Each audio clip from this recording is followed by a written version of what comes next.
আচ্ছা, বর্তমান প্রেক্ষাপটে টাকাটাই সব, তাই না?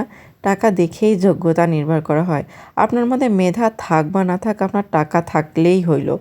দেখেন বর্তমান সমাজ ব্যবস্থা কজনের যোগ্যতা দেখে বিচার করা হয়। এটা দেখে বিচার করা হয় যে কার কত টাকা আছে। তার মধ্যে যোগ্যতা থাক বা না থাক সেটা বড় কথা না। টাকা থাকলেই হবে। তাই আসসালামু আলাইকুম, কেমন আছেন আমার ভাই ও বোনেরা? আজকে অনেক কথা বলে ফেললাম, পাকা পাকা কথা।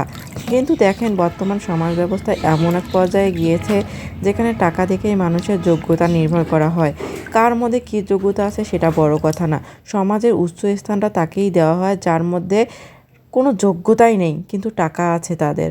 দেখেন আত্মীয়তার সম্পর্কও রক্ষা হয় যদি টাকা থাকে। সবাই আপনার পরিচয় দিবে যখন আপনার টাকা থাকবে, কিন্তু যখন থাকবে না কেউ আপনার পরিচয় দেবে না। ওসব কথার মধ্যে আর না যাই, ব্লগটা শুরু করা যাক।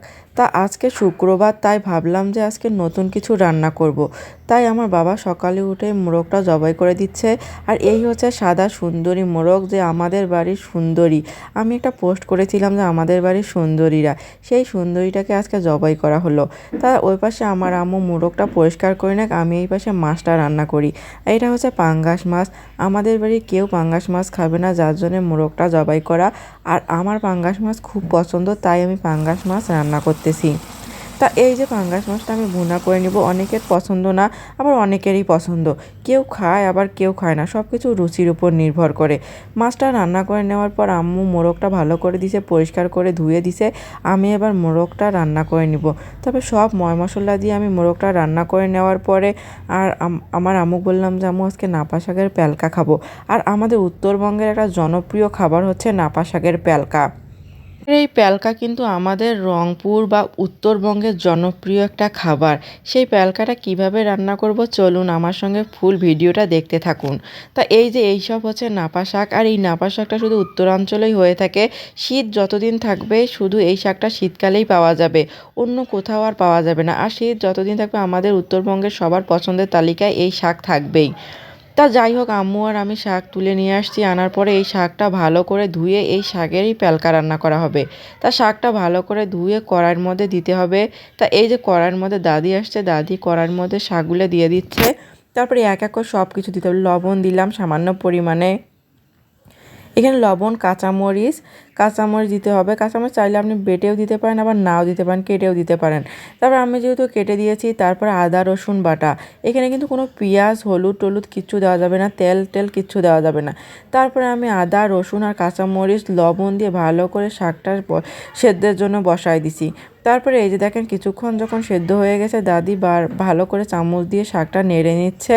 তারপরে এই যে দেখেন শাকটা হয়ে যাওয়ার পর এই যে সোডা আছে না, যখন একটু সামান্য সেদ্ধ হবে তখন হালকা করে সোডা দিতে হবে। আর এই প্যালকার মূল উপকরণটাই হচ্ছে কিন্তু সোডা, খাবার সোডা। এই সোডাটা দিলে হচ্ছে কি প্যালকাটা আরও একদম কি পিছলা পিছলা হয়ে যাবে, আর খাইতে সেই মজা। তারপরে এই যে সোডাটা দেওয়ার পরে এইরকম করে ফেনা উঠবে, ভালোভাবে নেড়েচেড়ে কিছুক্ষণ সেদ্ধর জন্য রেখে দিতে হবে। যখন শাকটা ভালো করে সেদ্ধ হয়ে যাবে তারপর নামিয়ে নিতে হবে। দেখুন কিভাবে শাকটা সেদ্ধ হয়ে গেছে আর সবুজ সবুজে আছে।